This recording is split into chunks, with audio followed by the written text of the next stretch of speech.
దేవుని నామమునకు మహిమ కలుగునుగాక. మీకు నా శుభాలు తెలియజేస్తున్నాను. శిలువ మీద మన ప్రభు అయిన యేసు పలికిన 6వ మాటను మనం ధ్యానించుకుందాం. యోహాను సువార్త 19వ అధ్యాయము 30వ వచనము.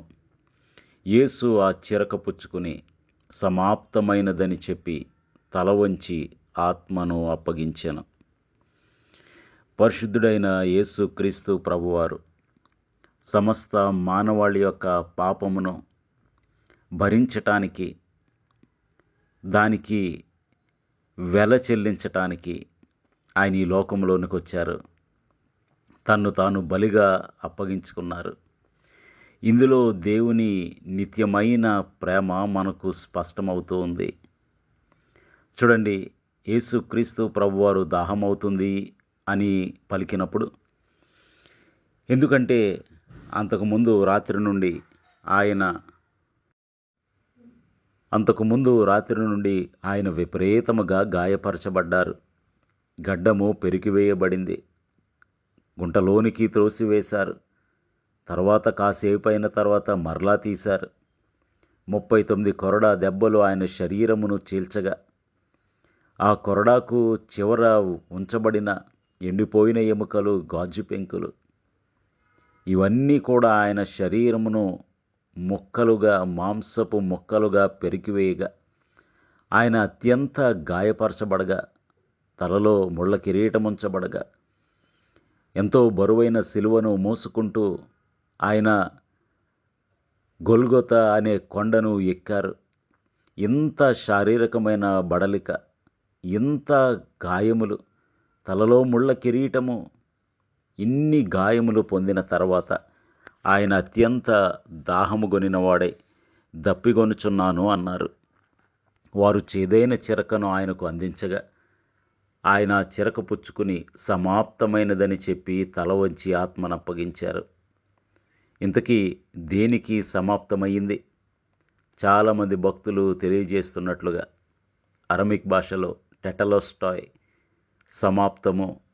అయితే దేనికి సమాప్తము?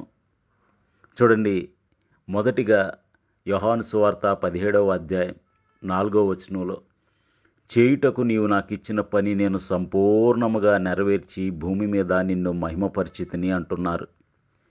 ప్రభు అయిన యేసు చేసిన సుదీర్ఘమైన ప్రార్థన ఇక్కడ లిఖించబడింది. ఆ ప్రార్థనలో అంటూ ఉన్నారు, చేయుటకు నీవు నాకు ఇచ్చిన పని నేను సంపూర్ణముగా నెరవేర్చానని. ప్రియా సహోదరుడా, సహోదరి, దేవుడు నీకిచ్చిన పని విషయంలో ఎంతవరకు వచ్చింది? దేవుడు నిన్ను లెక్క అడిగేవాడు సుమా. ఆయన ప్రతి వానికి వాని సామర్థ్యము చొప్పున తలాంతులు ఇచ్చినట్లుగా మత్తయి సువార్త 25వ అధ్యాయంలో రాయబడింది. మరి సామర్థ్యము కొలది తలాంతులు ఇచ్చినవాడు ఆ ఉపమానములో ఏ విధంగా లెక్క అడిగాడో అదేవిధంగా ప్రభువు లెక్క అడిగేవాడై ఉన్నాడు. అందుకని యోహాను సువార్త 4:34లో కూడా, యేసు వారిని చూచి నన్ను పంపిన వాని చిత్తము నెరవేర్చుటయు ఆయన పని తుదముట్టించుటయు నాకు ఆహారమై ఉన్నది అన్నారు. మరి ప్రియా సహోదరుడా, సహోదరి, దేవుడు నీకిచ్చిన పరుగులో ఎంతవరకు వచ్చావు? దేవుడు నీకిచ్చిన పని విషయంలో ఎంత బాధ్యత కలిగి ఉన్నావు? ప్రభు అయిన యేసు తండ్రి తనకిచ్చిన పనిని సంపూర్ణము చేశారు. అందుకనే తండ్రి, నీవు నాకు ఇచ్చిన పని సమాప్తమైనది అని అన్నారు. ఇక రెండవదిగా మనం చూసినట్లయితే మరణమునకు సమాప్తమైంది. ఎందుకంటే కొరింథీయులకు రాసిన మొదటి పత్రిక 15వ అధ్యాయం 56వ వచనం చూస్తే, మరణపు ముళ్ళు పాపము. కాబట్టి ఆ పాపమనే ముళ్ళు గుచ్చుకున్నప్పుడు మరణము కలిగింది. ఆ మరణమునకు సమాప్తమైంది. మరణమునకు మరణశిక్ష విధించాడు మన ప్రభు. ఎంత అద్భుతమో చూడండి.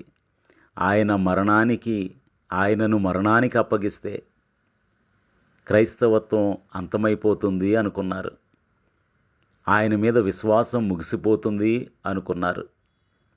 కానీ మరణమునకే మరణశిక్ష విధిస్తాడని అపవాది, శాస్త్రులు, పరిసయ్యులు, ప్రధాన యాజకులు ఊహించలేకపోయారు.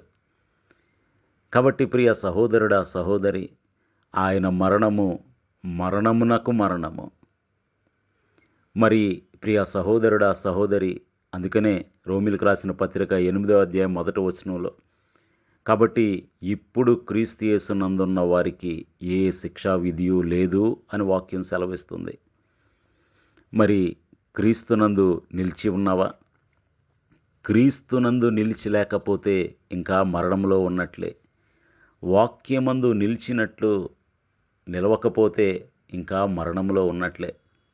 ఎవరైతే క్రీస్తునందు నిలుస్తారో వారికి మరణము విషయంలో సమాప్తమైపోయింది.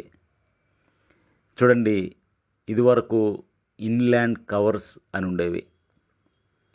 ఆ కవర్స్లో ఉత్తరం రాసి అది పోస్ట్ చేసి పంపిస్తే అందులో రాయబడిన వర్తమానమంతా కూడా చేరవలసిన గమ్యస్థానానికి చేరుతుంది. అదేవిధంగా ప్రభువైన యేసు చేత నీవు నేను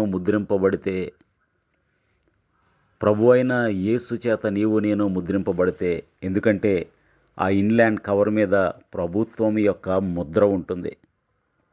ఆ ముద్ర ఉంటుంది కనుక దాని మీద రాసిన అడ్రస్కు చేరవేయవలసిన బాధ్యత పోస్టల్ డిపార్ట్మెంట్ది. కాబట్టి పోస్టల్ డిపార్ట్మెంట్ దాని మీద ఉన్న ప్రభుత్వ ముద్రను బట్టి దానిని ఆ అడ్రస్కు చేరుస్తారు. అదేవిధంగా మనము ప్రభువైన యేసు చేత ముద్రింపబడితే ఆయన అడ్రస్ పరలోకము. మనము గ్యారంటీగా పరలోకానికి చేరతాము. కాబట్టి ఆయన ధర్మశాస్త్ర అధికారమునకును, పాపమునకును, శాపమునకును ఆయన సమాప్తి అయ్యున్నాడు. మరణమునకు మరణశిక్ష విధించాడు ప్రభు అయిన యేసు. ఆయనకు అప్పగించిన పనిని సంపూర్ణము చేశాడు ప్రభు అయిన యేసు. కాబట్టి ప్రియ సహోదరుడా సహోదరి, నీకిచ్చిన పని విషయంలో నువ్వెంతవరకు వచ్చావు? ప్రభు అయిన యేసు తండ్రి తనకిచ్చిన బాధ్యతను సంపూర్ణంగా నెరవేర్చి భూమి మీద తండ్రిని మహిమపరిచారు. మరి నా విషయము ఎంతవరకు వచ్చింది? లెక్క చెప్పవలసిన దాసుని వలె, దాసురాలు వలె మనం జీవిస్తూ ఉన్నామా? రెండవదిగా, ఆయన మరణమునకు సమాప్తి అయ్యున్నాడు.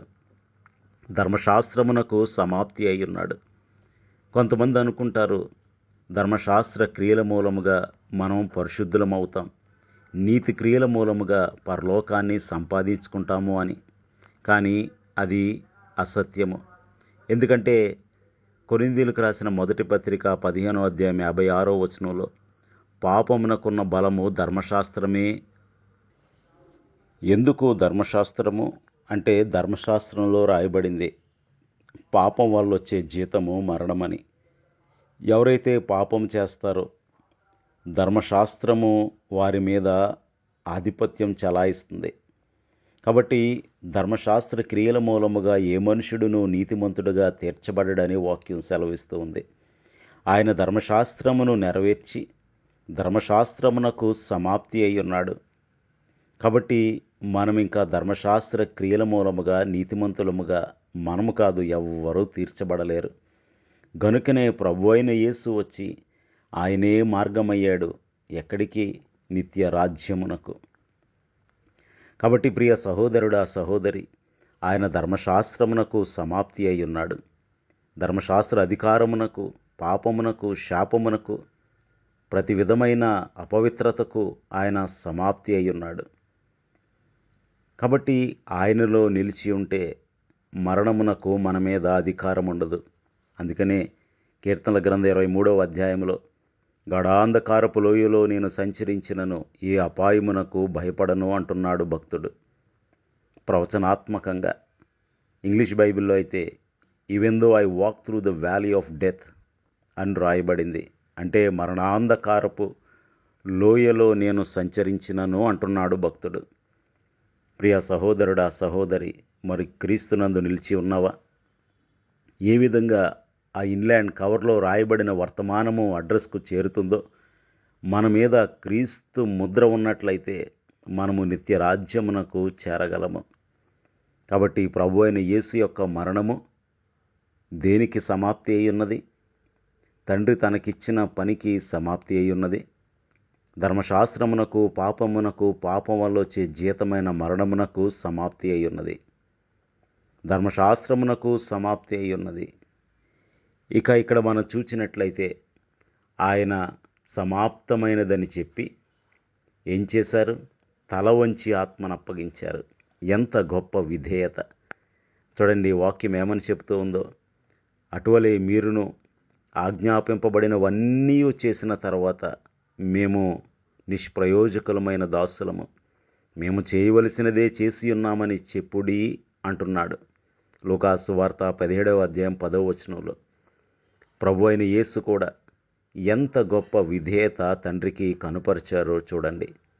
మనమేదో దేవుని పరిచర్య చేశాము, నీతిగా బ్రతుకుతున్నాము, వాక్యానుసారముగా బ్రతుకుతున్నామని ఎంతమాత్రము గర్వించటానికి లేదు. అది కేవలం ఆయన కృప మాత్రమే.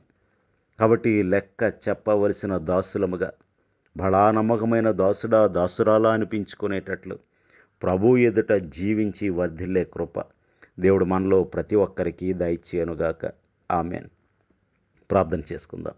సర్వోన్నతుడును సర్వశక్తివంతుడైన మా ప్రియ పరలోకపు తండ్రి, జీవము గల దేవ, దేనికి సమాప్తమై ఉన్నది అనే విషయాన్ని ధ్యానించడానికి కృప చూపించారు. స్తోత్రాలు తండ్రి. అయిన దేవుడు మీకు ఇచ్చిన పనికి సమాప్తి అయినది.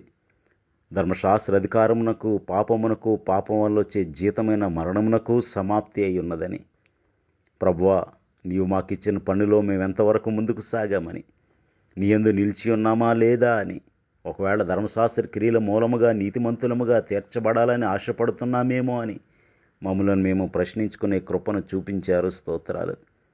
చివరిగా తల వంచి విధేయతతో తండ్రికి ఆత్మను అప్పగించారు.